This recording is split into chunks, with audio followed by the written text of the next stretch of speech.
All right, go ahead. Go ahead. Okay, ladies and gentlemen, you've just found us already having a discussion here with our religious leaders from different perspectives.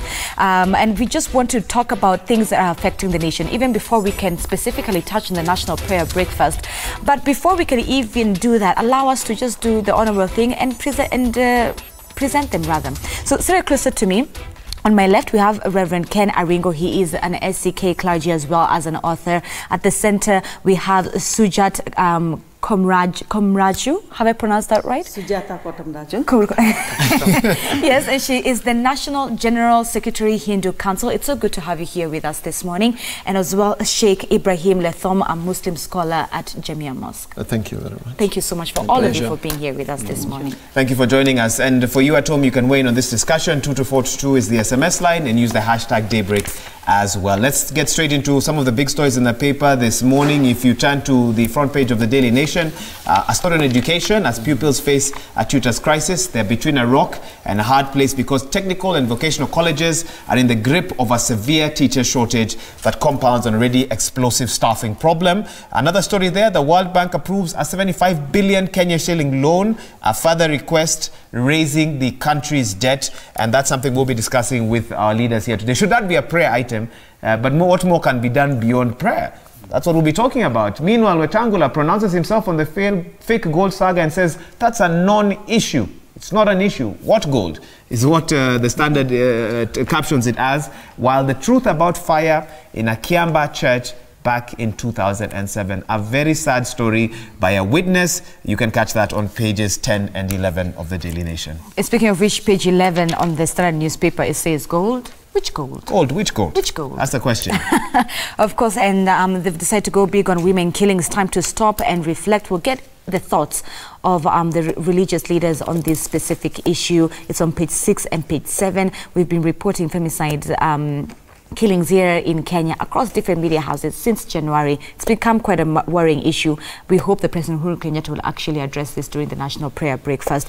Matters politics. There is no friend or foe in politics. Ruto camp, it's Raila. We will face this. Is Boni Halwale, who says that Raila, who was once Raila's trusted lieutenant in 2 elections, now says he is on DP's side, and he reveals that the Ruto team rather knows it, and they will face Raila and are preparing for the real encounter. That is on page 8. But we want to first of all get the issue of the thoughts rather of our religious leaders on what's happening on page 6 and page 7. Feel free to turn there on the newspaper. Women to launch a crusade to end domestic violence. Reverend, I'll begin with you. As a father to your children and also a religious leader, what are your thoughts when in regards to this? And has the church here in Kenya come out to give their voice on this specific issue, to give their thoughts on this? I think the reality is it's alarming. Just looking at that page, I looked at it this morning. I was really taken aback. If you stop to take count of the number of young women who have lost their lives, and I must say that as a church, I will not say that there's a whole voice as a church that will stop and call a press conference. But I know that in every quarter, and as much as I've been able to be around and see the past few months, that yes, it is a time for us to say what is wrong. And for me, it's not just about calling out guys and saying there's killing. The question is, why would there be this amount of killing? And I stop sometimes, I wonder, are we an angry nation? What will make someone take advantage of a weak person? But naturally, you know, women, and some of the cases you realize these are people who can defend themselves. And there's this word in Kenya called love triangle. I don't know whether that triangle is really a bad triangle.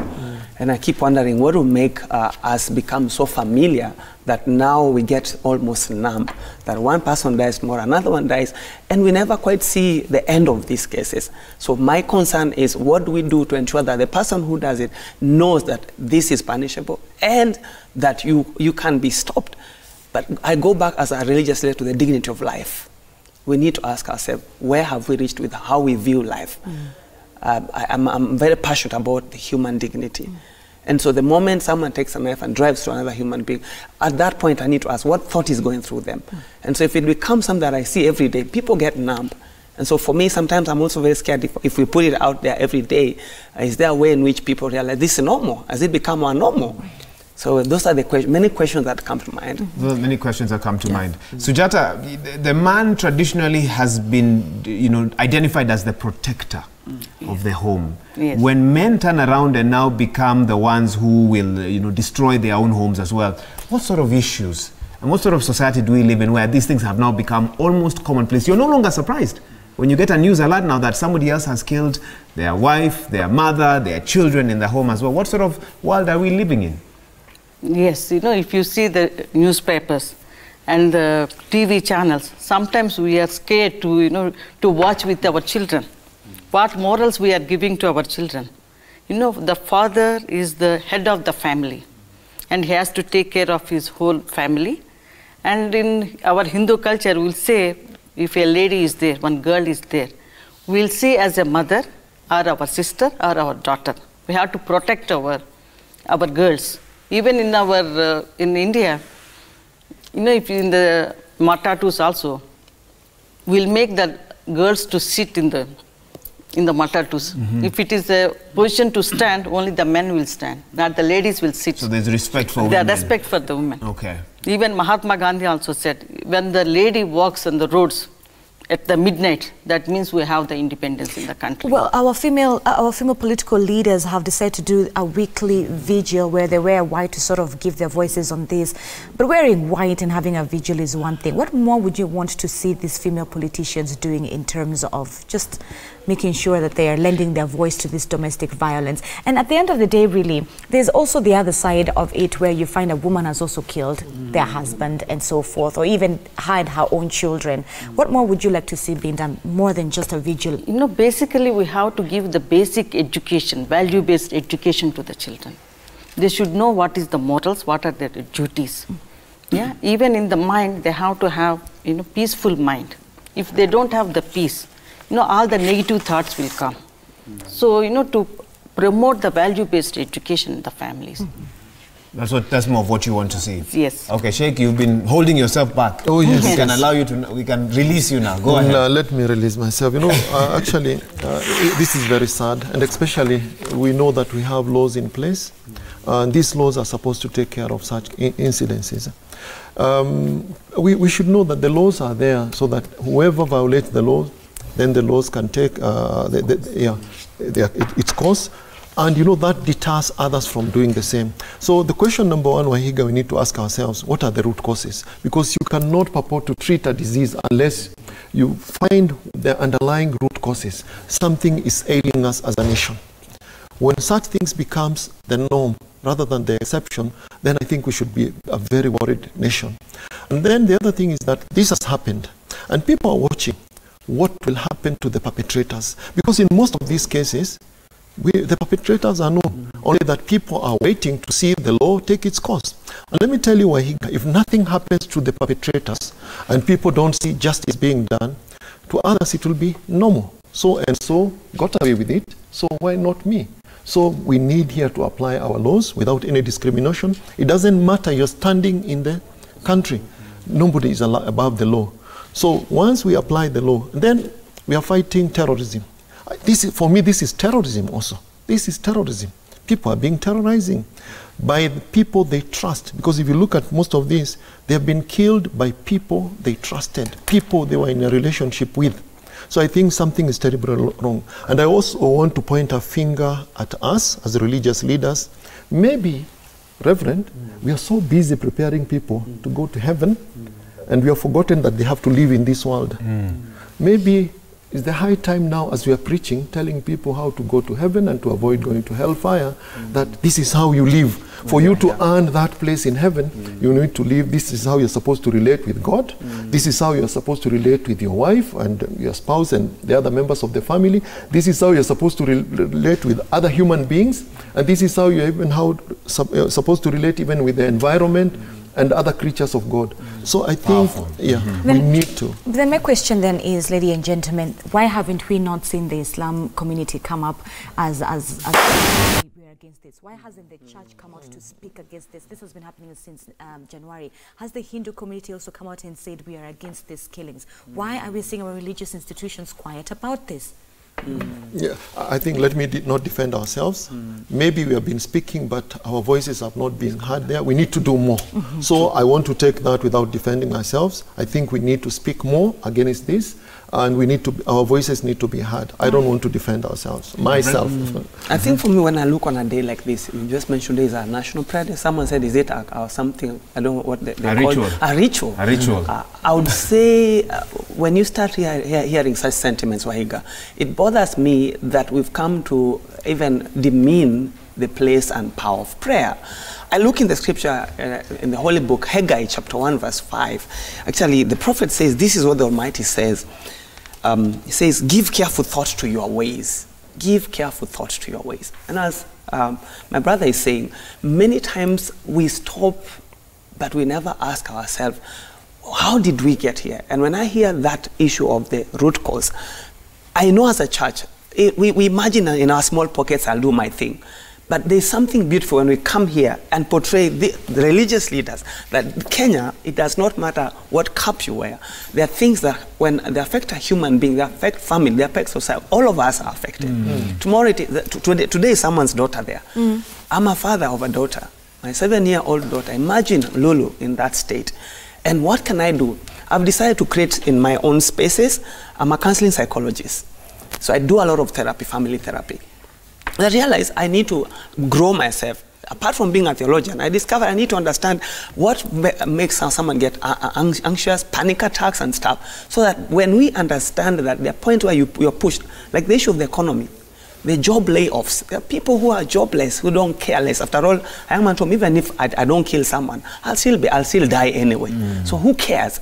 So we must start mitigating issues, address some of the societal issues that are making people feel whatever. Someone said dangerous is a man who has nothing to lose. Dangerous is a man who has nothing, or a woman who has nothing to lose. And so after all, hata nikishikwa bado nitaenda je, hata nitachakula chakula ya whatever, ya serikali bure. Someone say I'm looking forward to the prison. Sujata, will come to you in just a minute to get your thoughts, but Rev, then all these things that are happening and like you say, then comes, and the question is the basic fabric of society, our family. As Christians, as Hindus, as Muslims, and as Africans, are we beginning to dilute the basic necessity in our society, which is family? I'm worried, yes, that we are heading there. The truth is, there's a sense in which family is starting to lose its place. We live in a very fast society. I look at the amount of time parents spend with their children today. The truth is, we are chasing the rat race. We're in the rat race, but we are forgetting we need to, like she said, the value-based education. It starts at home. Charity begins at home. How many of us have supper, dinner, breakfast with our children? The other day, I remember I was in a space where by 1 month I was in the house, and the kids were like, Dad, they were shocked that you were around. Because I was in this very fast-paced job where I was always in the move. And so to see me in the house for 1 week, my little girl was like, wow, something has changed. Like, is this what had happened? I didn't even realize. And I'm happy today when I drop them to school in the morning, I realize they're missing this. Friends, we need to stop and start being intentional about building the basis, the foundation of the family. Okay. Sujata, any last thoughts on this? Yeah, it is as he said, it is in the family it starts. You know, the mother and the father, even the grandparents. And the society, when they go out, even the society also take care of these children. In our culture, we say, Matru Devo Bhava, Pitru Devo Bhava, Acharya Devo Bhava, Atidhi Devo Bhava. The mother is the God, mother is your teacher, father is your God, your teacher. Even the teacher is the responsible for the society. And whoever there in the, like our guests, other people in the society, they all take the responsibility of the children. Okay. And sorry to take you back, because you mentioned India and the way in which women are considered there. I know some time back there was an issue with some of the issues that women were facing as well. What challenges is India also going through, and what can we learn as Kenya? You know, I'm 27 years in this country. Yes. I'm the Kenyan. So, everywhere you don't follow so much what was happening. I know, but see, it is everywhere. That lady, that woman has to be respect. If there is no respect for the lady, that means that society is weak. First you give the respect to your mother. We'll see every woman as a mother. So we'll respect like that. Then there is no problem. And there's no problem. There is no problem if you respect a woman. There is no problem. Sheikh, in your own words, in your own thoughts, why do you think the family, the family unit in this day and age is not as strong, it's not as well respected, it's been diluted? I love what she said, that, you know, it's your mother, it's your father that are supposed to teach you these things. Charity begins at home. People become busy. Parents have businesses and they're trying to provide. Children tend to grow up by themselves or are raised by a household. Just your thoughts on there this. are other teachers also through that. We are living in the digital world also. Google is another teacher now. We have left the nurturing of our children to Google. So we have all these foreign ideas. We spend very little time with our children. It's our priorities. We have our priorities wrong. We're very busy looking for money. For what? To bring up those children. And you might end up even losing those children at all. So I think it's because of the lifestyle. And it's the high time now we start rethinking, and especially the religious leaders. We need now to start counseling people about the importance of the family in as far as nurturing. Remember, this is the future generation. If we neglect our children, these are the kind of people we're bringing up. Again, role models. I think we lack role models. Because when my child sits down and watches on telly, a leader insulting another one, hii ni ya mama yako. Now, is that the role model for my child? Insults and counter insults, because this is what they watch. And Wahiga, even you people in the media, you should stop covering those people who call one and insult each other there, because you are bringing those images to our children at home. So I think you play your role as the media. We play our role as the religious leaders. Parents also play their role. It's a concerted effort. We all need to play a role. Exactly. All right, let's switch gears and focus on another story that is making the headlines and obviously a big talking point. And you can also weigh in on this. Remember, we're waiting for you to send in your SMSs. 22422 is our SMS line. But we're due for a break shortly. But before that, let me read you the headline here. World Bank approves a 75 billion Kenya shilling loan. Now, the World Bank has approved this loan request by Kenya, further raising the country's debt. Yesterday, the lender said the loan facility will support critical reforms that will enhance competition and market transparency, reduce corruption in agriculture, and help Kenyan farmers to achieve higher productivity and increase their incomes. Very nice.